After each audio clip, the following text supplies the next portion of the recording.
Sim, gurizada, o Grêmio pontuou ontem contra o Fluminense, legal, beleza, um pontinho nós trouxemos na nossa bagagem aqui pro Rio Grande.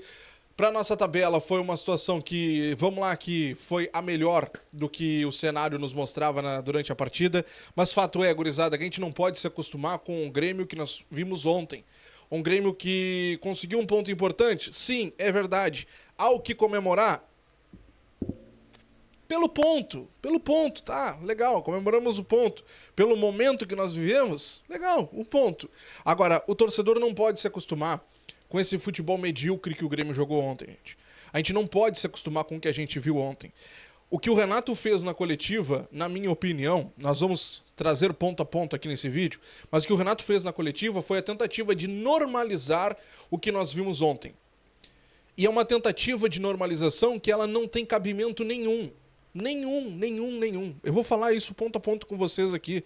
O Renato, ele se colocou como corajoso porque ele colocou o time pra frente, que o Grêmio terminou com 2 meias, terminou com 2, 3 atacantes, e o grupo também teve atitude e tudo mais, de ter ido pra cima, buscado o empate. Mas peraí, atitude de tentar vencer um jogo? Atitude de tentar fazer o que deve ser feito no dia a dia, que deve ser feito em todas as partidas? Isso é coragem? Isso pra mim é fazer o trabalho da qual ele precisa fazer, do qual ele é pago pra ser feito. O Renato na coletiva, ele foi cobrado em diversos momentos e o ponto principal pra mim foi o ponto-chave da pergunta do repórter lá do Rio de Janeiro, que eu não sei o nome, não peguei o nome dele aqui, mas ele merece todo o elogio, porque ele colocou o Renato contra a parede. O Renato, ele disse que não devem cobrar futebol bonito dele, e disse que já avisou, inclusive, o presidente. Que não adianta cobrar futebol bonito dele, não. O que ele quer agora é pontuar. E é isso que o Grêmio tá fazendo. Ele disse que 3 jogadores que ele recebeu no meio do ano não sabem nem falar o português direito. No caso, os 3 jogadores. Aravena, Monsalve e Arezzo. Justamente os 3 jogadores que vêm ajudando o Renato quando ele mais precisa. O Aravena, titular, inclusive foi convocado para a seleção. O Aravena convocado para a seleção pelas boas atuações que ele vem fazendo no Grêmio. O Monsalve é um cara que toda vez que ele entra, ele ajuda e ontem não foi diferente. O Arezzo, ele não ganha oportunidade. Ontem ele ganhou e conseguiu arrumar um pênalti pro Grêmio. Então, assim, esses 3 caras que ele vai pra coletiva e ele diz que os caras que chegaram no meio do ano e não sabem falar o português direito, o Monsalve, por exemplo. O Monsalve, todo jogo ele vai pra zona mista e ele fala com os jornalistas. Ele consegue entender o português e consegue falar, arranhar ali um portunhol. Bom, justo os 3 caras que salvaram o Grêmio no segundo tempo. O repórter carioca, esse que eu falei pra vocês, ele questionou o Renato sobre desempenho.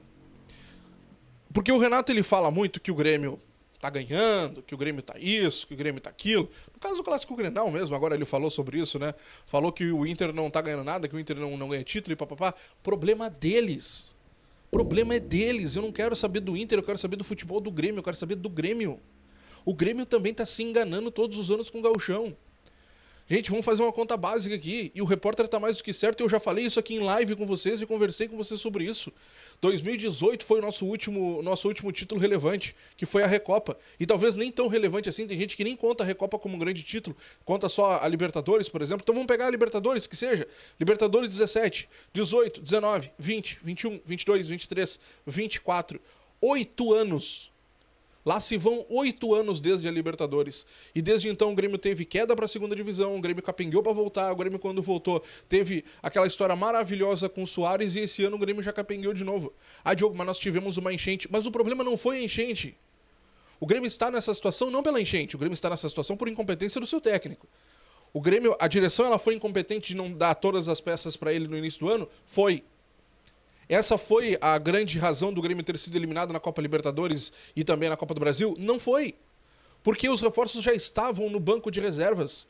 Os reforços já estavam à disposição e já tinham jogado e mostrado que seriam capazes de fazer algo diferente naquele jogo. E o Renato simplesmente não os colocou. Assim como ontem ele optou mais uma vez por não colocar o meia. Mais uma vez o Grêmio foi acadelado contra o Fluminense porque o nosso treinador achou que a gente tivesse que fechar a casinha e trazer um pontinho apenas. Contra o Fluminense, que é o 3º pior ataque do Campeonato Brasileiro. Não tem como a gente aceitar um Grêmio acadelado. Essa não é a história do Grêmio.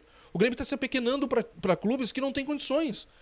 Nós somos eliminados da Copa do Brasil para um Corinthians, do reserva do time do Corinthians, que está brigando para não cair para a segunda divisão. Um Corinthians que dá um... É que nem um golfinho, ele sai da zona de abaixamento, daqui a pouco ele cai de novo. Esse é o time titular do Corinthians. Nós perdemos para os reservas, nós fomos eliminados para os reservas, diante da nossa torcida. O Renato ontem ele foi questionado sobre o desempenho da equipe mais uma vez, só que agora esse repórter do Rio de Janeiro ele teve coragem de fazer o que infelizmente a gente não teve coragem de fazer aqui. Ele pressionou o Renato e cutucou o Renato, foi direto na ferida do Renato.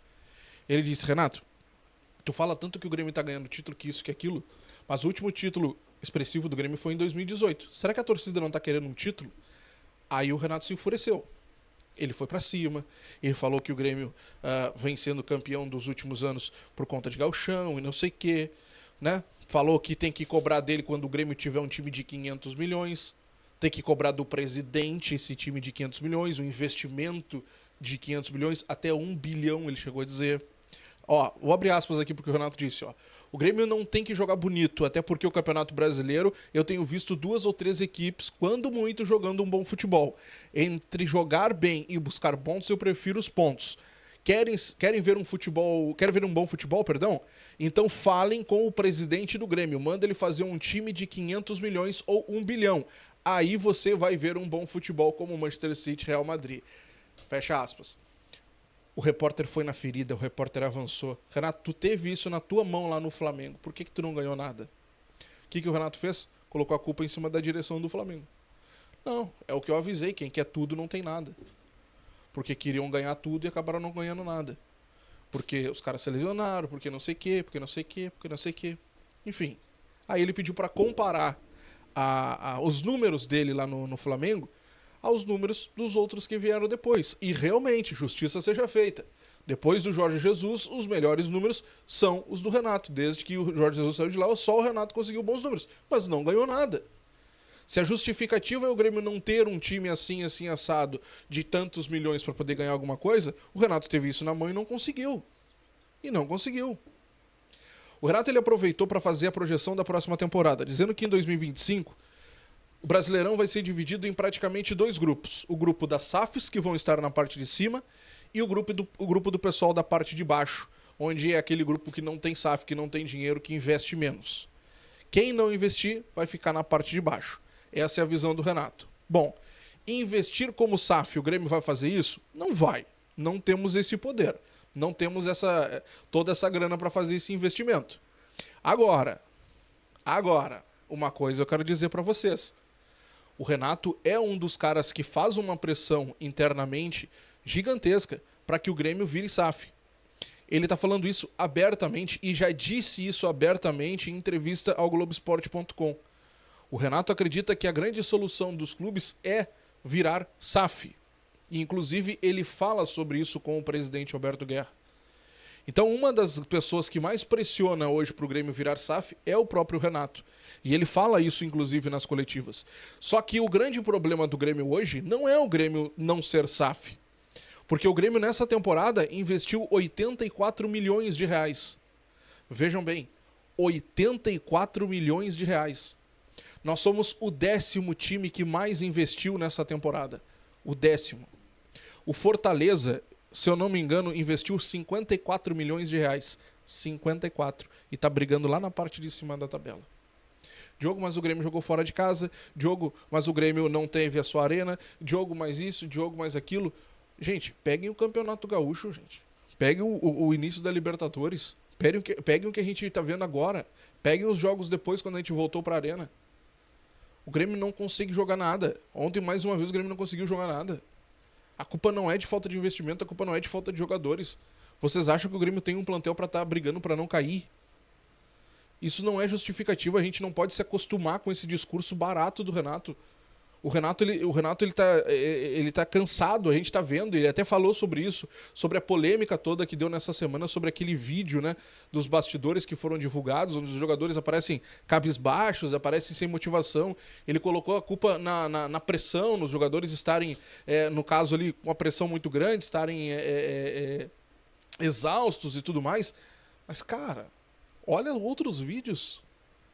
Os jogadores só cansaram naquele jogo contra o Atlético. Não é. A gente sabe que não é. Então, assim, são tantos detalhes, tantas coisinhas que o Renato vem falando na coletiva e que, na minha opinião, pelo menos, elas não se sustentam. Que, cara, chega a beirar o absurdo. Chega a beirar o absurdo. Não tem como a gente aguentar mais esse tipo de coisa, sabe? O Grêmio precisa se profissionar, o Grêmio precisa acordar, porque a situação está ficando cada vez mais complicada. E ela está se complicando justamente porque a direção não faz absolutamente nada. Não faz absolutamente nada. Eu fico muito triste com tudo que eu tô vendo, tá? Muito triste. Eu não consigo olhar para uma partida como a de ontem e comemorar. Pode ser um erro meu? Pode. Eu posso estar muito errado? Posso estar muito errado, mas eu não consigo ver a partida de ontem como algo a se comemorar. Um ponto é importante? Sim, é importante. Mas para comemorar está fugindo da zona de rebaixamento? Não consigo. Não é esse o Grêmio que eu aprendi a torcer, não é esse o Grêmio que eu torço desde criança, não. Não é. Não é esse o meu Grêmio, não. Eles estão completamente enganados. Completamente enganados. Eu lamento muito pelo que está acontecendo. Te inscreve, deixa o like, ativa o sininho, quero saber a tua opinião sobre isso. Grande abraço, até a próxima. Tchau.